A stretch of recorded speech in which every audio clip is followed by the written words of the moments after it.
Disney World is expensive, and Universal isn't much cheaper, and both of them just keep getting more and more expensive every year. Now, out of all of my years of visiting these parks as a tourist and as a local, I've collected quite a lot of tips and advice on how to not get ripped off when visiting these parks. Now, I know there's probably already 20 comments down there saying, oh, it's a rip-off no matter what you do. And to those people, I say, that's fine, I understand, you don't have to go. But to those who still want to experience these parks and want to reduce the amount of money they burn on this trip, here's many ways that you can save money while on these trips. Now, you don't have to follow all of these things. I understand that some people really like spending a lot of money on certain things, but hopefully this at least lets you know your options. Now, probably one of the biggest factors in deciding how expensive your trip is going to be is actually what time of year you visit. I know a lot of people are always asking like, oh, is this time of year really crowded, or is it really busy at this time of year? Because obviously it's a lot more pleasant to be in the parks when there's not so many other people there. But also the parks are usually a lot cheaper on those non-crowded days as well. So there really is a lot of incentive to finding the off-season here. Now, one of the best ways to figure out which times of year are good or bad is to just go onto Disney or Universal's website and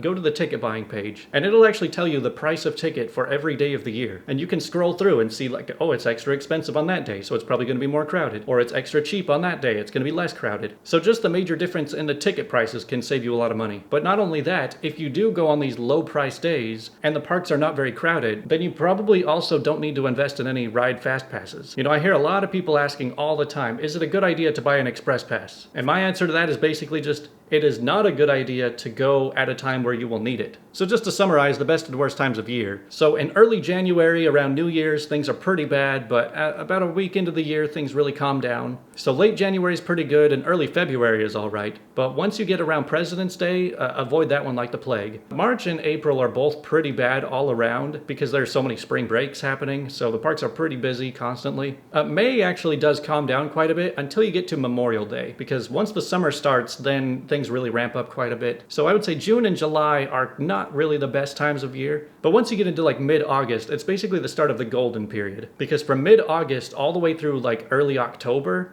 the prices are really low, the crowds are really low, all the kids are back in school. That's also when they start doing all the Halloween stuff. So personally, I always recommend this is the best time of year to visit. Now, October can be hit or miss, and then when you get into November and December, the first half of the months are both not too bad, but then the second half of the months are hell on earth. So let's just compare going to one day at Universal, but someone goes on a day in early September, and somebody else goes on a day in late December. Now, the person in early September is probably paying about $120 to get in, and then they don't need an express pass, they got the whole park to themselves, they can do all the rides as much as they want. Whereas the person going on like December 28th, they're probably paying closer to $200 to get in, and then they're paying another $300 for an express pass, and they're still having a hard time doing everything that the guy who went in September did. So that's why I just say, if you can, do not go around holidays, except maybe Labor Day. That's the one holiday that's a really good time to come. Now, another big tip I have when visiting the Florida parks in particular is to, if you really want to experience everything, it's best to do it all in one long trip rather than coming down for a bunch of short trips. And that's partially because then you only have to pay the travel costs one time, but also when you buy tickets at Disney and Universal, you get a pretty major bulk discount when you buy a lot of days. Like for example, if we look over at Disney's ticket calendar, if we buy a one-day ticket to Magic Kingdom on August 18th, it'll be $139. Then if you buy a second day, which you can go to wherever park you want to, that'll be an extra $115. And then the third and fourth day will also be around $100. But then once you get to the fifth day, the price just goes way down. The fifth day will cost you about $45, and then every day past that is only about $25. And then Universal is kind of the same. The first 3 days will cost you about $120 each, but then the fourth and fifth day are like $30 each. So it's kind of like Disney saying, all right, we have 4 parks. If you just buy 4 days, you're going to be paying full price for all 4 days. But the way they sell the tickets is kind of like buy 4 days, get 6 days free. And then the same deal with Universal. If you buy 3 days, you get 2 for free. In fact, they often do that exact promotion. So if you're flying down, spending 1 day at Disney, 1 day at Universal, maybe 1 day at SeaWorld, and then flying home, then you're paying full price for everything you're doing. Whereas if you're able to spend, a full 2 weeks here and you're getting like the full ticket packages, then you can just kind of come and go to the parks as much as you want, and it brings down the average ticket price per day quite a bit. So that's why I say buying in bulk will get you a much better deal. And if you want the absolute best value to go to these parks a lot for very cheap, then just move here and buy annual passes. I mean, that's what I did. Now, when it comes to actually buying the tickets, it's not a bad idea to just go directly through Disney or Universal's website. website. I know there are some third-party websites where you can get a slight discount, but you're not really knocking the price down that much, maybe like 10% from Disney and Universal. Although if you do plan on going to SeaWorld, you should definitely be looking for some sort of ticket deals on the internet. Like, I don't think you should ever really pay a full like $100 or whatever it is to go to SeaWorld for one day. Like, they have a lot of major discounts where you can get almost like half off. In fact, a couple of years ago when I took a trip out here, we bought one day to Discovery Cove for about $200, and that ticket also included 2 full weeks of access to SeaWorld and Busch Gardens plus free parking, which was really nice because then it meant that anytime we didn't have a ticket to Disney or Universal that day, then we could always just fall back and go hang out at SeaWorld. It almost felt like having an annual pass. I have seen places around town that will say like,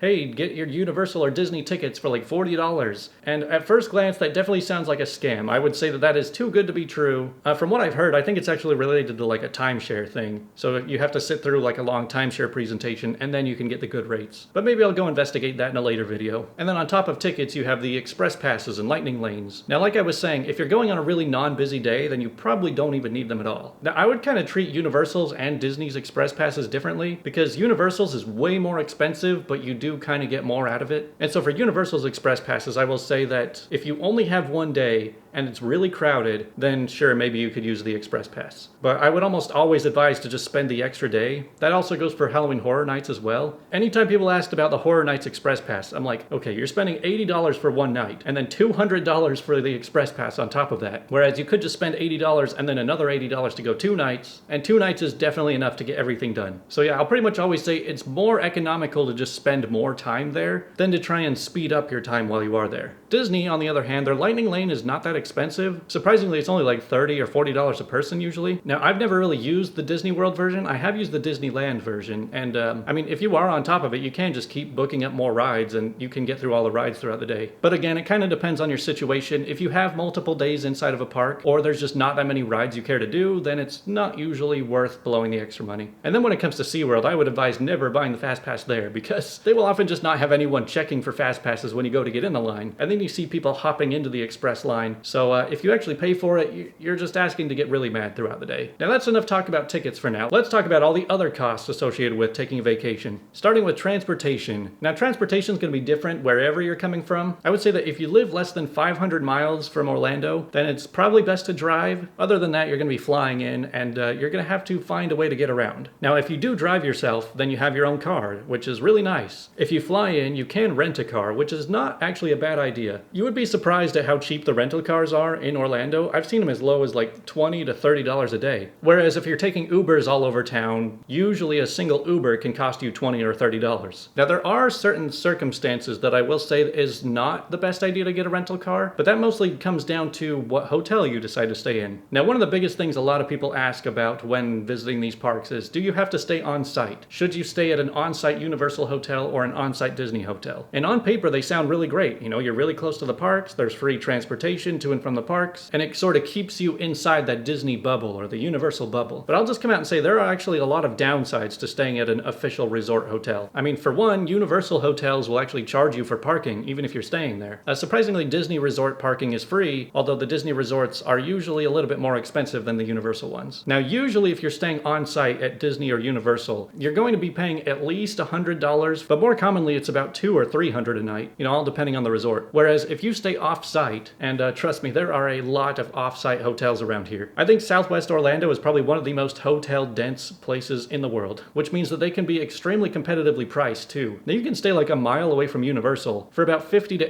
$80 a night. Now one thing that I actually think is very important when booking a hotel is finding one that offers free breakfast, which the official on-site hotels never will. Because when you're planning on going out into the parks for, 10 to 15 hours a day, it's really good to start your day just already being full without having to worry about, going out and finding breakfast, going out to some restaurants, or paying a whole bunch once you get to the park. And if you're staying at one of the on-site hotels, sure, they'll usually have some sort of cafeteria where you can buy breakfast, but that's probably going to cost you like $10 to $15 per person per day, which can really add up, especially if you're staying a long time. Now, a lot of people say, oh no, I need to stay on-site because I need the free transportation to and from the park. Now, believe it or not, a lot of the off-site hotels, especially around International Drive, will actually have free transportation into Universal and back every day. That's something you should definitely check the website for anytime you're looking. Now, they're not going to be as reliable as the on-site hotels, but if you rent a car, it's not a bad idea to just drive to and from the park. So I guess one rule I would come up with, if you're staying like maybe 3 or 4 days tops, then you should probably not get a rental car and you should stay on site. But if you were staying more than 4 days, if you're going for a full week or two, then it's probably best to stay off-site and have a rental car. Having a car is extremely valuable because when you're on vacation, you're doing a lot more than just sitting at the hotel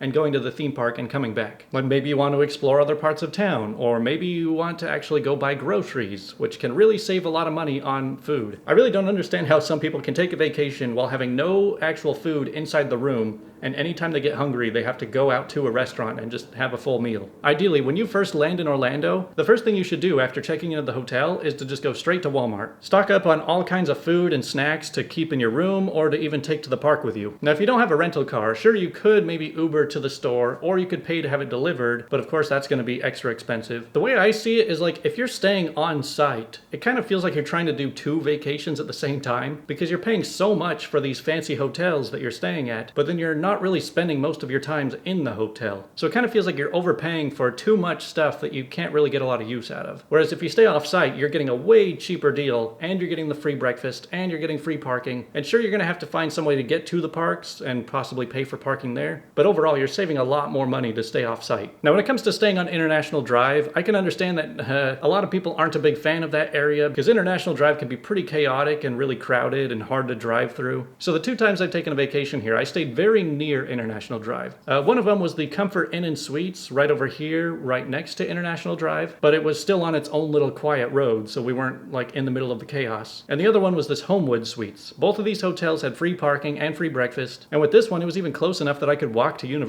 if I wanted. But they also had a shuttle that could take me there too. Now, I'm sure there are plenty of other good options around the area, but I just found both of these to be really good because they were cheap and they are convenient and they have free breakfast. There are some people who like to look into Airbnbs, but usually with those, you're staying like on the other side of town, and you really don't want to be staying like more than 20 minutes away from the parks. Like, that might leave you a little bit too detached from going to the parks. Now, I ran into kind of a funny dilemma a couple of years ago when I almost stayed at the Endless Summer Resort for one of my trips. But once I figured out that there were parking fees and there was no free breakfast, that's when I decided to stay off site. But while I was looking at this room, it gave me kind of a funny thought because, so the room was something like $100 a night, which is not terrible for a vacation. But I noticed the room didn't have a microwave in it. And at first I was like, that's kind of a deal breaker. Like, I need to be able to reheat any leftovers I bring home. But then I noticed there was an option that you could add a microwave to your room for $15 a day. And at first I was like, oh yeah, that's not a big deal. You know, what's an extra $15 on top of $100 a night? But then I took a step back and I'm like, wait, I'm staying for like 10 days. So that means I'd be paying $150 to rent a microwave. Then I was like,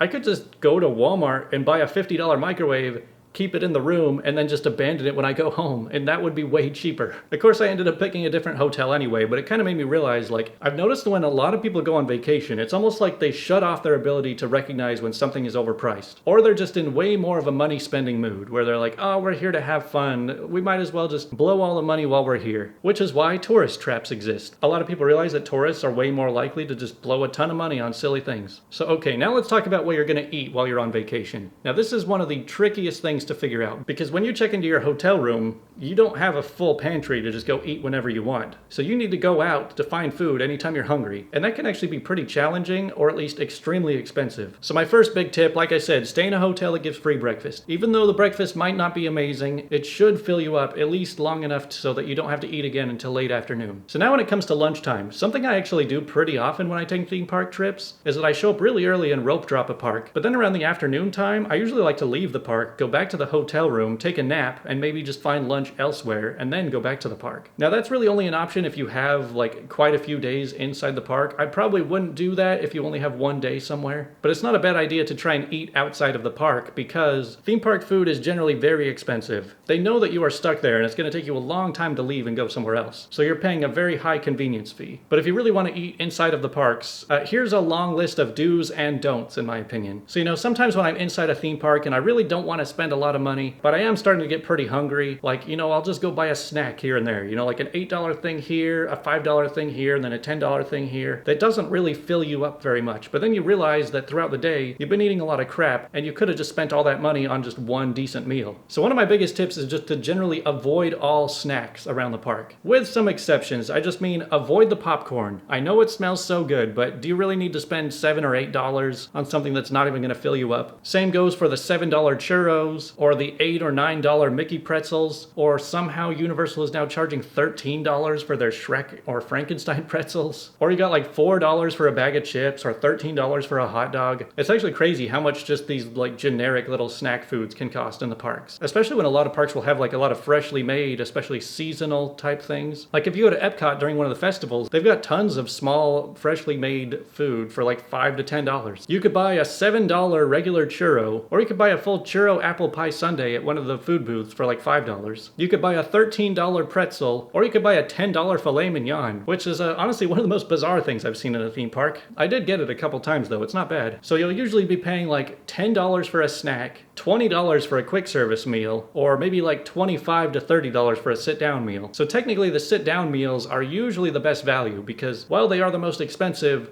you are getting the most for them, and they seem like they're the least marked up. If you really want to have snacks throughout the park, like I said, sometimes there are good things around the park, but I would just say avoid most of those generic snack stands. In fact, while I was making this video, I was going around just like taking pictures of all of the menu prices, and I actually had no idea how many of those snack stands were around the park because anytime I'm in the parks, I basically just tune them out so much that I don't even see them. In my mind, they're not even really there. I've never even once considered buying something from one of them. But also, if you really want to have snacks in the park, you're allowed to just bring food and drink inside of all the parks. It's kind of crazy to say that yes, Disney, Universal, and SeaWorld all allow you to take all the food and drink you want with you into the park. I mean, I'll throw an Uncrustable in my pocket half the time I go out. But if you want to buy an Uncrustable inside Disney World, that's going to run you $9. Well, to be fair, this one does come with a drink, so you can get your 1% Mickey milk. You know, to be honest, I don't really want to know how they got that Mickey milk. So as far as which things to eat are good versus bad, I would say avoid a lot of the quick service places too. Not all of them are bad, but if you're buying some crappy little burger and fries for $18, then you should probably find somewhere else to eat.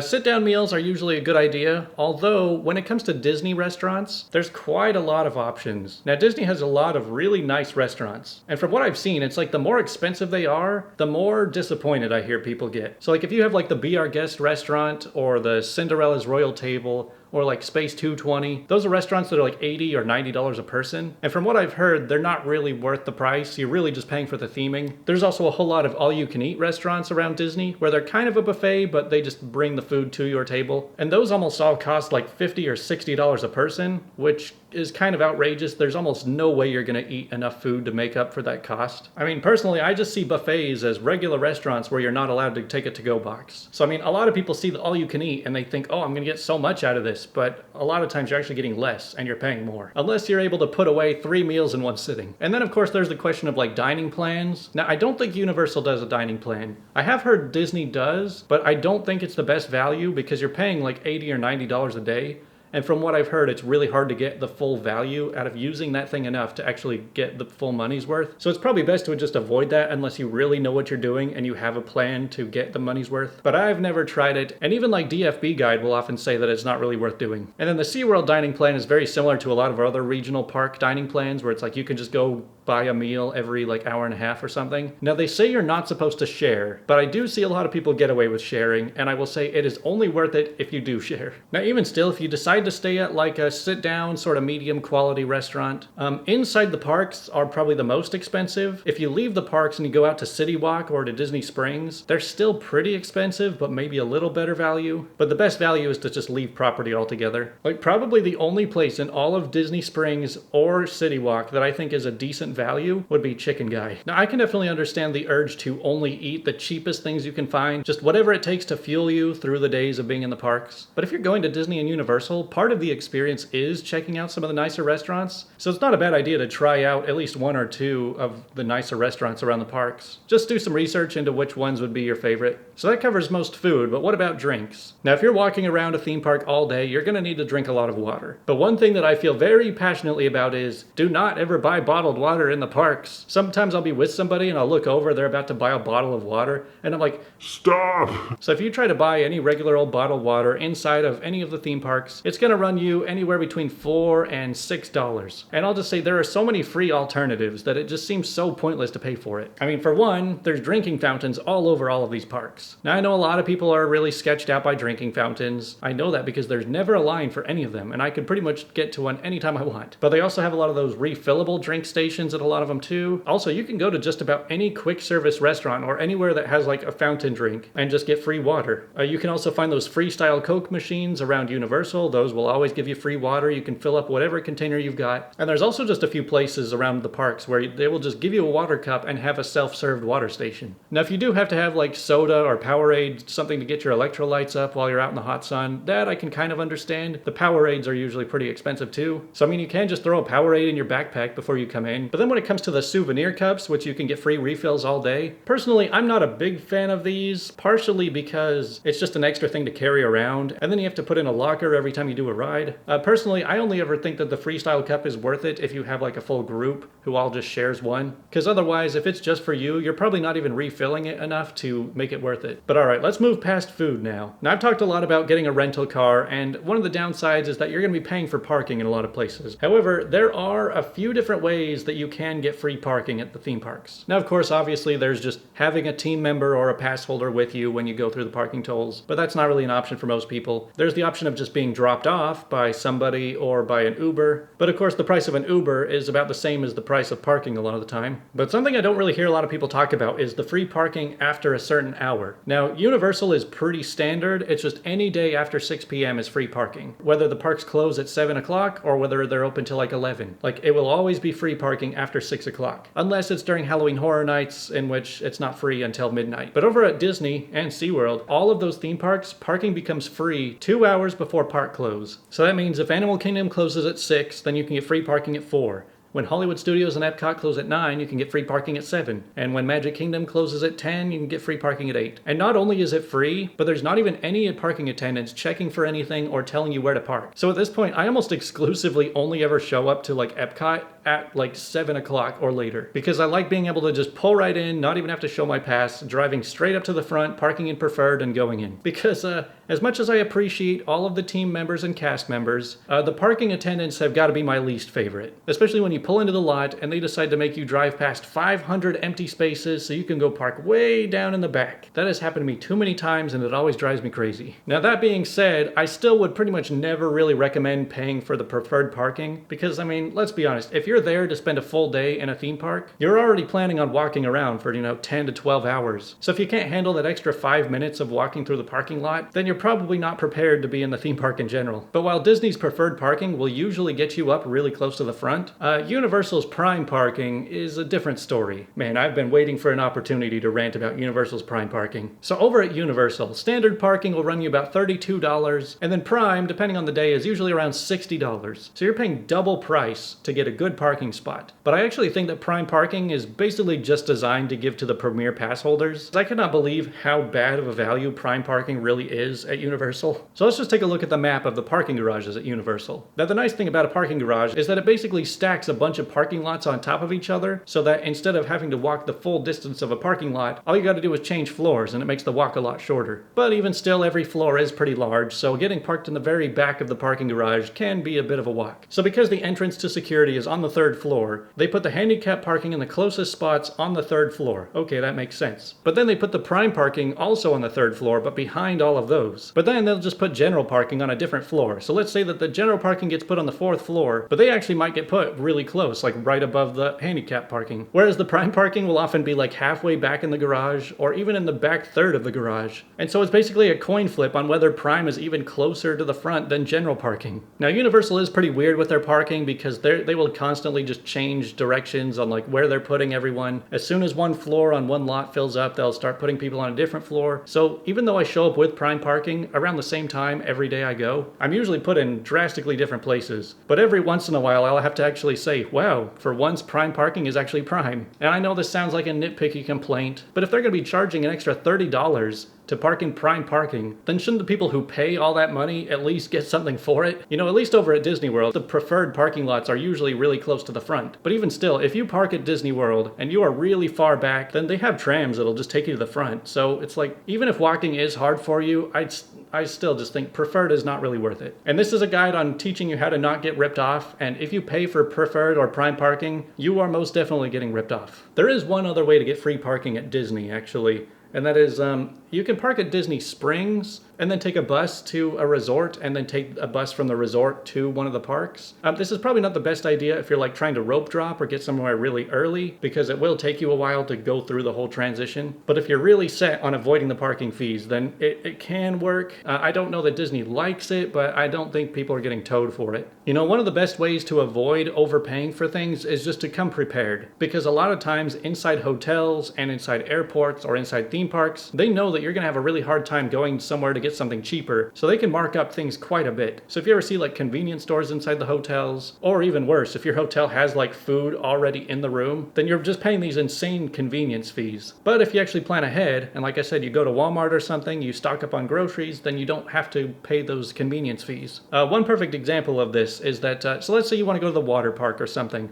and you want to put your phone inside of one of those water pouches. Well, you can go to Walmart and get these for like $5. But so I recently went to Discovery Cove a couple months ago, and they were selling these same things over there for like $40. So it's probably not the best idea to just say, oh, I'll just buy it once I'm in the park. Now to finish this all off, let's talk about park merchandise. Now this one can get a little bit subjective because I know a lot of people are just dedicated to buying the very authentic stuff in park. They'll pay full price because they want the souvenirs to take home. But I will give you some tips on how to find a lot of merch at a heavy discount. So if you want like official stuff and you're looking for like some sort of sale, like some clearance sale, usually it's really good to look at like the end of the season. Like recently Halloween Horror Nights just ended, so a lot of the Halloween Horror Nights stuff was like all 70% off. And let me tell you, it disappears quick once it gets that discounted. Disney does their sales a little bit differently. They rarely have anything in park on sale, but they'll usually ship their leftover stock over to what they call a Disney Character Warehouse. Now there's a couple locations around here. Just Google Disney Character Warehouse. You'll find it on Google Maps. Only about a few miles away from Disney and Universal. But these shops do get really busy. In fact, there's almost always a line out the door whenever I try to go. But you'll often find a lot of stuff for like 50% off or more. And all of that stuff is official Disney merch. But if you don't care that much about having it be official or authentic, then it's pretty easy to just find places all over town that sell Disney and Universal merch. Like if you just go into Walmart or Target or Costco or just like any major store around here, you're going to find so much Disney merch there. And it's actually not too bad of quality a lot of the time either. Like it actually feels like it is licensed Disney merch, but it'll usually be far cheaper than what you're going to find inside the parks. It's kind of funny. You know how I know that my local Walmart is like a very heavy touristy Walmart? Because when you first walk into this Walmart, the whole front section is all just Disney and Universal merch. And you know how like around Halloween or Christmas, they'll put in like the whole seasonal stuff right up front? Well, not in this Walmart. The seasonal stuff still takes a back seat because that Disney stuff stays front and center all year. Anyway, the last option for buying cheap merch is just to find those Disney gift shops that you'll find all over the place. International Drive has probably like 10 or 20 or something. I mean, basically anywhere within 10 miles of Disney World, you're going to find these shops everywhere. But I have noticed that if you are looking for something specific, if you don't find it in one of these cheap knockoff shops, I've noticed that you're going to find a lot of the exact same stuff in all of these shops. I've tried bouncing from one shop to another trying to find interesting stuff, but it seems like they're all just getting the same junk from the same Chinese suppliers. But if you're looking for some just like really discount souvenirs, especially the stuff you want to like take home to give away to friends, then that's not a bad place to go if you're looking to really not pay very much. Anyways, a little while ago there was this article about a guy who went to Disney World and he ended up spending like $1,400 for one day to take his family there. And it was like this big controversy, like, oh, look how expensive this is. But when I read through the details, it seemed like he just did everything wrong. I mean, like I said, the biggest thing is only buying one day to a park. You're paying full price for the day. I think he also bought like a whole bunch of overpriced snacks around the park, as well as like eating on property. So I'm like, yeah, it's gonna add up if you do it wrong. So because this video is so long, let's just recap all the things I talked about. Go on a good time of year when the crowds are low so that the tickets are cheaper and you don't have to buy express passes. Stay for a long time rather than doing short trips, because the longer you stay, the more things you buy in bulk,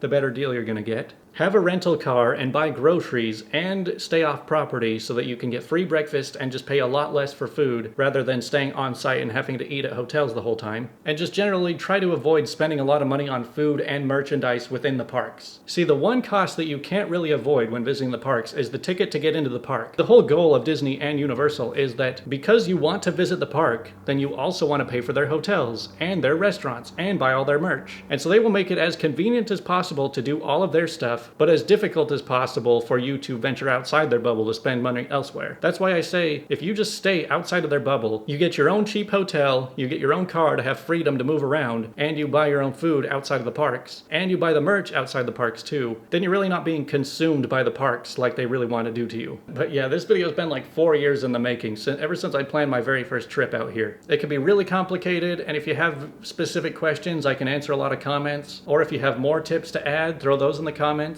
And I've now been recording for almost 3 hours now. I'm losing my voice, and I'm losing my mind.